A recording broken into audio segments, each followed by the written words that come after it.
SonicStates.com. Hello everybody, thanks for joining us. We're very lucky today to have someone on the line who you may be well aware of, Mr. Jordan Rudess, who's on tour with Dream Theater at the moment. They're currently promoting their fabulous new album, A Dramatic Turn of Events, and they've got a new single out and a new video, which I was quite pleased to see as well. So I just want to say hello to Mr. Jordan Rudess. How are you? Hey there, Nick. Good to be with you today. Doing well. So where are you in the world? Well, I just crawled off a bus, actually. We had a, what was it, like an 11-hour drive from Washington, D.C. to Atlanta, Georgia. So it was great fun, let me tell you. And literally just walked off the bus, kind of with eyes half closed, found my hotel room, turned on my computer, and there you are. Here I am, waiting, ready for you. Well, I thank you very much for joining us. I just wanted to kind of we'll get straight into the Dream Theater stuff, because, I mean, it's a massively busy time. You've just made a new album. You're touring like a lot. You've got a new drummer. I mean, yes. It's insane right now, isn't it? It's very insane. It's been, we been talking about this last year since we lost Mike Portnoy and kind of like went on this whole amazing journey of having a new drummer and making a new album and having a new tour. And in my life, having like a new app any day now, things have been really busy. But it's been great. It's been a very, what started out as kind of a emotional, difficult time has turned into a really positive little ride here, and we're having a great time and good things are happening. From what I can see, the new drummer is kind of really working out great as well. I mean, he's fitting right in, and everybody. You seem to have a very strong community of people who are kind of totally into all the musicianship that happens around the band, and they're kind of. I'm seeing lots of videos of stuff with him behind his drum kit, showing people how he's playing stuff, and it's all kind of wicked. He's well, we're going to have him checked to see if he's actually human or not. I'm convinced there's something like in his arms, like that might be robotic. But no, he's amazing. He's a really, really sweet guy. He's a phenomenal drummer. He's a perfect like soulmate for us. He fits right in. He works hard at what he does. He's very modest about it. But at the same time, he is able to walk on stage and, just blow everybody's mind every night with a smile. And we're having a wonderful time with him. And I think the Dream Theater music is alive and well and, dare I say, reaching a whole new level. So that's pretty cool. I just wanted to ask you about that because of the, do you think, I mean, because a lot of bands rely on feel and vibe and just kind of that way, particularly in metal, I'd imagine. And I'm just kind of, I am being very generalizing here, obviously. Do you think that strong theoretical knowledge can it hinder any of the feel stuff that sometimes comes into playing this thing in terms of composition? That's a really good question, because I feel sometimes when I listen to, certain music that people can have a tendency to get kind of deep inside the academic side of things, and that's something that that we try not to do. We try to make our music and have it come from the heart. I don't think Dream Theater is afraid of a good melody or something that just feels really nice. We don't need to get really into it, but at the same time, we love to play. We love to dance on the keyboard or fly on the fretboard. That's certainly a part of it. I think that we're to the point, maybe we're mature enough that we're not afraid to just make some good music, and music is going to come from the heart. But there is an issue with a lot of maybe young players or even older players alike, where they might lean on their training too much, and the music can seem to be a little bit too cerebral. Mathematical, perhaps, yeah. Yeah. So the other thing I was going to ask about, we wanted to get onto your, your live rig, because famously you like to use a lot of cutting-edge technology, and I think you shot us a little kind of rig tour that maybe we can insert into the program. Kind of here. Hey everybody, Jordan here, and I'm here on stage at the Warner Theater in Washington, D.C., and I want to give you a brief tour of my rig. Starting over here, the main keyboard in my world is the Korg Kronos Music Workstation 88. this does a large percentage of all the sounds that happen in the keyboard world at a Dream Theater gig. Right on top of that, I have my iPad 2, which I'm running both MorphWiz and SampleWiz, 2 apps that I created and that are available actually on the iTunes Apple Store. What's sitting on top of the Chord Chronos is a nice little black box that has a mysterious function. Actually, like previous keyboard stands, this keyboard stand also will rotate 360, so I can turn the whole thing kind of like this, except for there's something in the way right now, but that's okay. And if you can look down towards the floor, what's different about this system than previous years is that there's one set of pedals. So no matter which position I'm in, the pedals actually travel around with it. And it's a very clean system. There's no wires really anywhere to trip over or to walk into, so I'm a very happy keyboardist. But this box over here, getting back to that, the stand will also do something like this, where I can make the whole thing tip. So if I'm to play it, I've got to adjust my posture and lean over a little bit and kind of do that. It's a whole new twist on professional keyboard playing. Yeah, so, and then I just hit a button to make it go back. So far so good. I haven't gotten stuck in any of the positions yet, so everything is cool. So yeah, that's the keyboard stand.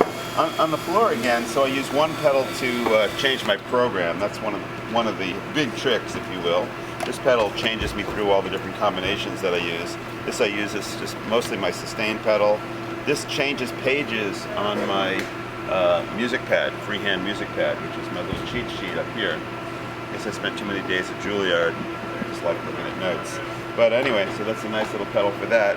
This is my continuous controller pedal, which can be assigned to a wide variety of things. And this right here is my little handy-dandy camera, which if I want to smile at the audience, I can, and hopefully you'll have me up on one of the big screens, which you can see in the distance. So that's pretty much this area. Here's my drink holder, that's important.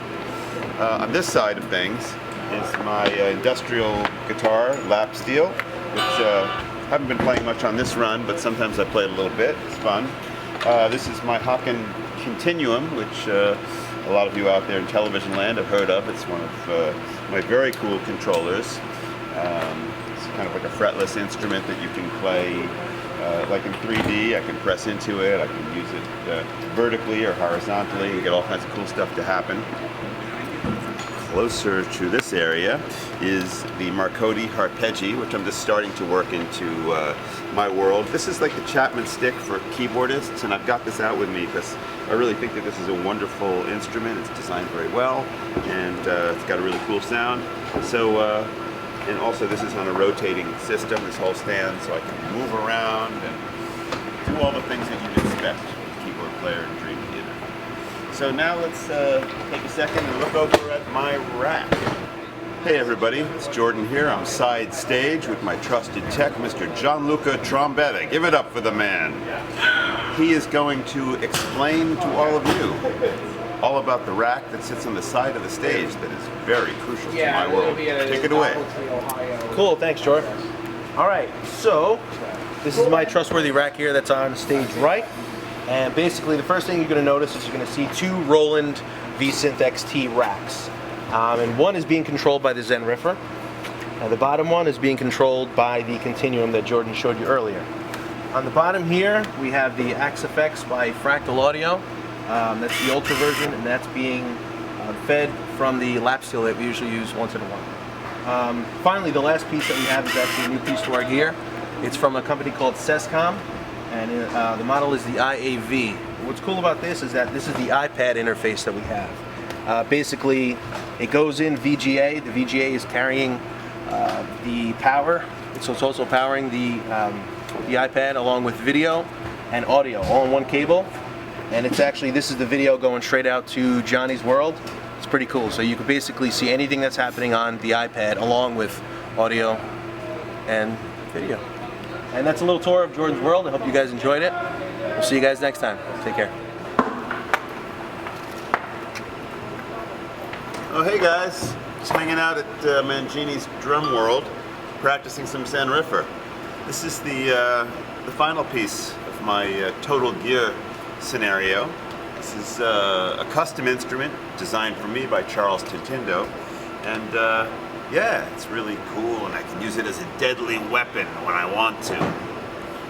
I'll see you on the road. Yeah. So the one thing I wanted to know was, how do you decide what gear to bring into your rig, and is there a sort of probationary period for it, because it has to prove itself, presumably? Yeah, it's an interesting thing, because in the studio I'll use anything and everything. I mean, I just love having a bunch of keyboards around me so I can put my hands on things quickly and make things happen. But when it comes time to play live, I tend to use like one intense keyboard as a focus. And for this tour, I actually changed my game a little bit. I was using the Korg Oasis for a few years. Yeah, I saw, yeah. I moved to the Korg Kronos as my main instrument, and it's been really wonderful. But the big challenge for me, and the interesting thing for me, is that, if I'm using like Spectrasonics Omnisphere and, Native Instruments, all the different stuff that's incomplete, and ivory pianos and all the tools that I love to use. Well, when I take things out on the road, well, all of a sudden I've got to make everything really happen out of the Kronos.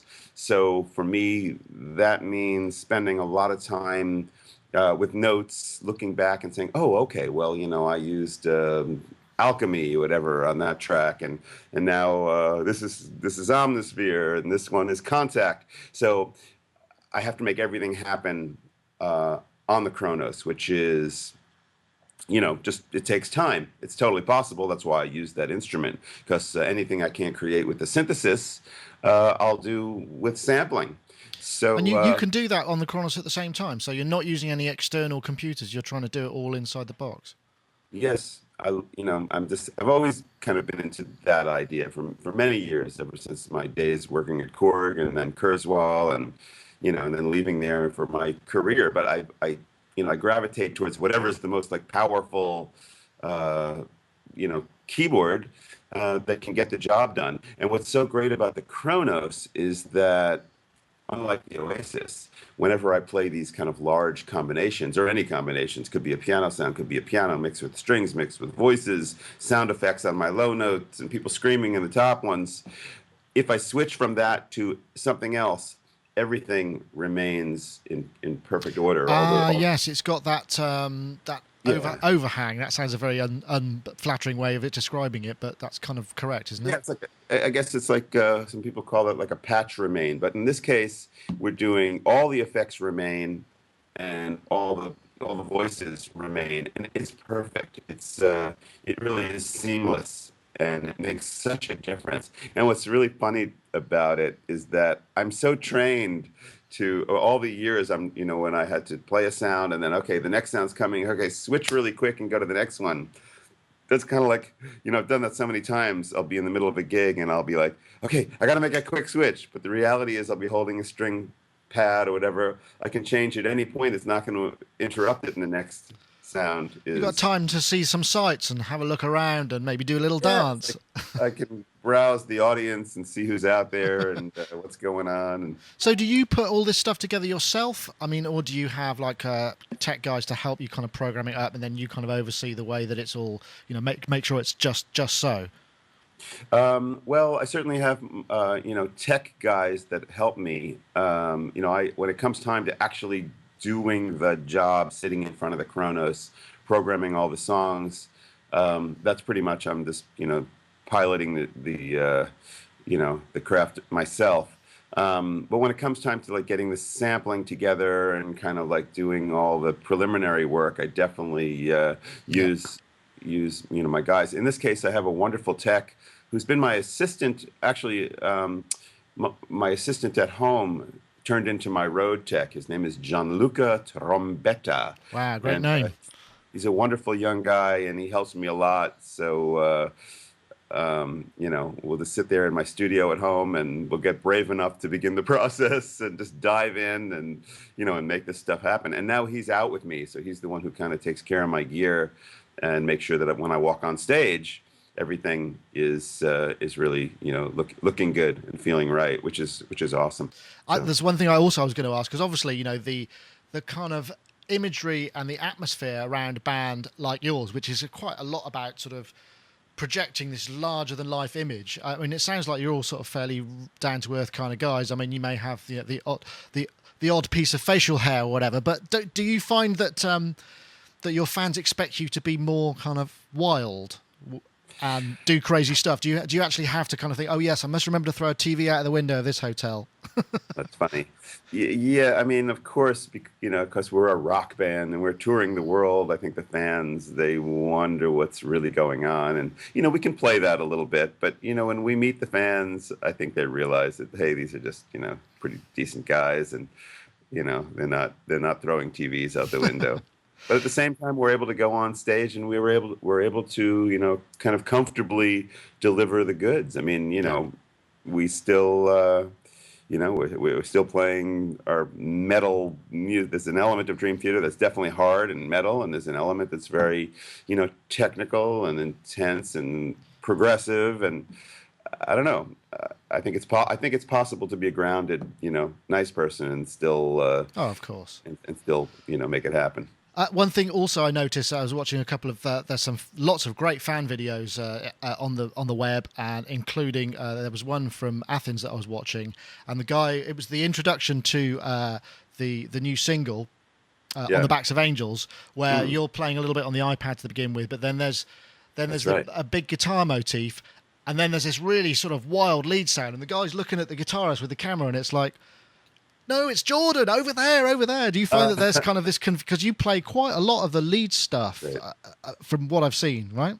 Yes, I definitely have some really cool kind of signature lead sounds that I developed through the years. And actually one of those signature sounds is, as much as I was talking about the chord Kronos, is and has been for a while on the Roland V-Synth. Ah, yeah. That's that's an instrument that I just love, and I love it for the sonic potential of it. But I also love it because at one point I was doing some programming on it. I was doing a bank of sounds for Roland, and I was trying to come up with some really cool lead sounds. And I just hit this one using their feedback oscillator. Roland has this cool thing called a feedback oscillator, in addition to their regular, more traditional waveforms.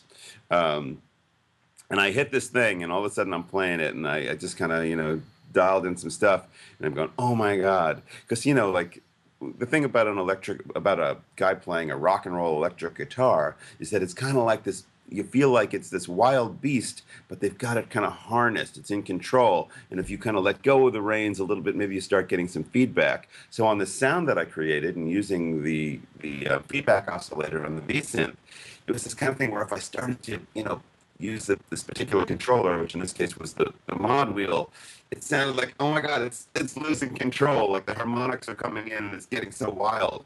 And so what happens in a nutshell here is when I move the mod wheel, it actually it dials in different harmonics, and they're all running through the distortion and the chorus and the echo. And so it really has that kind of, wild sound. It's actually one of the sounds that I use in the Continuum as well. Yeah. I have the Continuum, which, it used to be just a controller. Now, Mr. Hawken is delivering a product that actually has built-in sounds. But when I use it, I connect it to my V-Synth and very often use this kind of wild sound that I made, because I can assign on the vertical grid the harmonic change that I was just referring to, which I do on the mod wheel on the keyboard. Jordan Rudess, thank you very much for your time. Thank you, my friend. Good to see you.